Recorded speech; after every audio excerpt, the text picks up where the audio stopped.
Bulletin में आपका स्वागत है। आपके साथ मैं हूं नलिनी पांडे। कांग्रेस नेता राहुल गांधी ने सिस्टम को लेकर अपनी ही पार्टी के कार्यकाल पर सवाल उठा दिए हैं।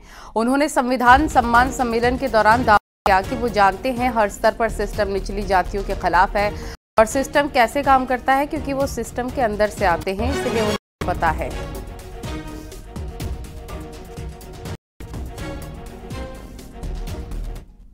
से मैं पैदा हुआ हूं 1970 जून 19, तब से मैं सिस्टम के अंदर बैठा था। मैं सिस्टम को अंदर से समझता हूं। मुझसे आप सिस्टम नहीं छुपा सकते, क्योंकि मैं उसके अंदर से आया हूं। प्राइम मिनिस्टर हाउस में जब दादी प्राइम मिनिस्टर थी तब था, पापा थे, मनमोहन सिंह जी थे, तब भी मैं जाता था, तो मुझे सिस्टम अंदर से मालूम है। और मैं आपको कह रहा हूं, system is aligned against lower castes, मतलब भयंकर तरीके से हर लेवल पे। कांग्रेस के शहजादे ने एक बड़ा सच स्वीकार कर लिया। शहजादे ने मान लिया है कि उनकी दादी, उनके पिताजी, उनकी माताजी के समय जो सिस्टम बना वो दलितों, पिछड़ों, आदिवासियों का घोर विरोधी रहा है। कांग्रेस के इसी सिस्टम ने एससी, एसटी, ओबीसी की कितनी ही पीढ़ियों को तबाह किया। आज शहजादे ने खुद ये बात मान ली है। गांधी के बयान पर बीजेपी अध्यक्ष जेपी नड्डा ने आभार व्यक्त किया और सोशल मीडिया प्लेटफॉर्म एक्स पर लिखा कि सत्य की ही जीत होती है, चाहे वो कितना भी कड़वा क्यों हो। राहुल गांधी ने एक कार्यक्रम में सिस्टम के निचले जातियों के खिलाफ होने की बात की। उन्होंने यहां तक कहा कि वो सिस्टम को अंदर से जन्म से जानते हैं।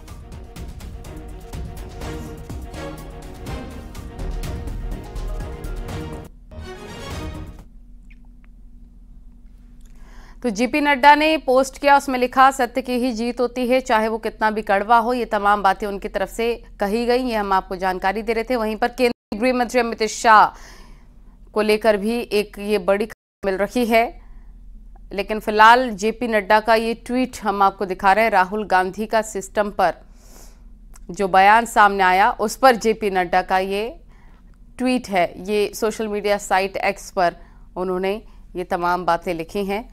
फिलहाल चुनावों को लेकर भी आपको हम अपडेट देते रहेंगे कि केंद्रीय गृह मंत्री अमित शाह का भी प्रचार प्रसार चलेगा आज यूपी में, लेकिन इन सबके बीच बयानबाजी का दौर भी जारी है।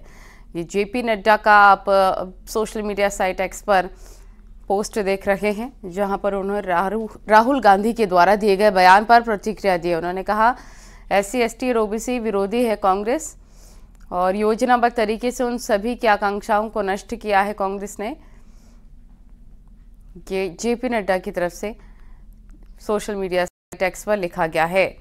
उन्होंने कहा सत्य की ही जीत होती है, चाहे वो कितना भी कड़वा हो। राहुल गांधी जी का आभारी हूं कि उन्होंने वो कहा, पूरा देश जानता है।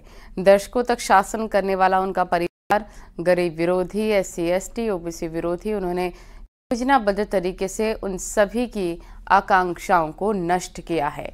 ये जेपी नड्डा की तरफ से सोशल मीडिया साइट एक्स पर पोस्ट किया गया है।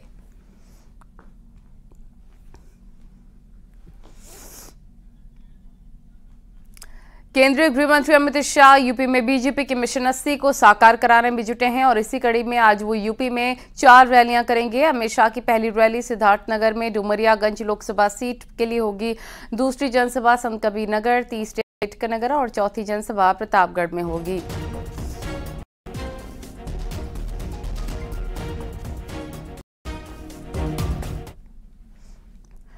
न्यूज़ के साथ खास इंटरव्यू में अमित शाह ने केजरीवाल के उस बयान पर निशाना साधा जिसमें उन्होंने कहा था कि 4 जून को अगर इंडिया गठबंधन की सरकार बनी तो उन्हें जेल नहीं जाना पड़ेगा।